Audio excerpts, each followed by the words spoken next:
ఒకరు వేసిన బాటలో 10 మంది నడుస్తారు. అడుగు పడ్డప్పుడల్లా ఆ ఒక్కరినే తలుచుకుంటారు. అప్పుడు జాతీయ అవార్డు, ఇప్పుడు తెలంగాణ రాష్ట్ర ప్రభుత్వ గద్దర్ అవార్డు.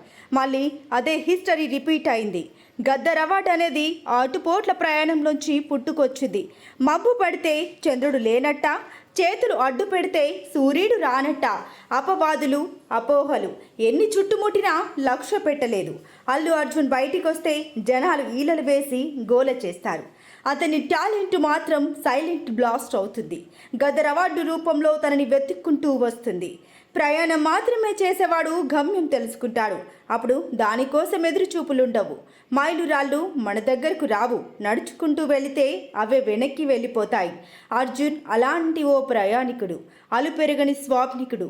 పుష్ప 2కి గద్దర్ అవార్డు ప్రకటించగానే అతని అభిమానులు గర్వంగా తలెత్తుకున్నారు. గద్దర్ అవార్డు అందుకోబోతున్న మొదటి హీరో చీకట్లు కమ్మినా చివరికి వెలుగు వచ్చి తీరుతుందనడానికి ఇదే నిదర్శనం. అతని అసాధారణ ప్రతిభకి ఇదో ఉదాహరణ.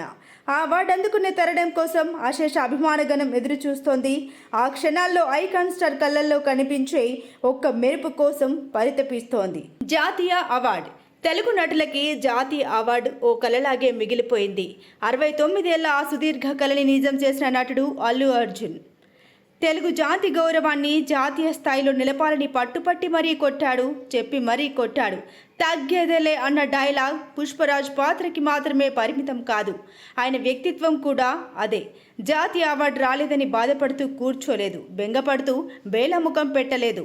అందరూ ఆశల్ని ఒక్కడే మోశాడు. ఎంతో మంది ఎదురుచూపుల్ని ఒక్కడే చూశాడు. సమూహ ప్రవాహమై పైకి లేచాడు.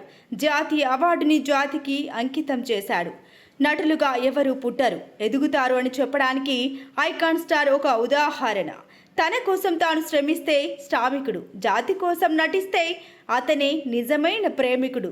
జాతి గర్వంగా తలెత్తుకొని చూడాలంటే సర్వం ధారపోయాలి, పనిని ప్రేమించాలి. అప్పుడే అది సాధ్యం. అది చేసి చూపించాడు. తొలి దారి వేయాలంటే ఎంత కష్టపడాలి, తొలి అడుగు పడాలంటే ఎంత పరితపించాలి, అందరి ఆకాశాన్ని కిందికి దించాలంటే ఎంత బలంగా నిలబడాలి, కనిపించని స్వర్గాన్ని చేతిలోకి తీసుకోవాలంటే ఎన్ని అవరోధాలతో తలపడాలి. అల్లు అర్జున్ అదే చేశాడు, చరిత్ర సృష్టించాడు.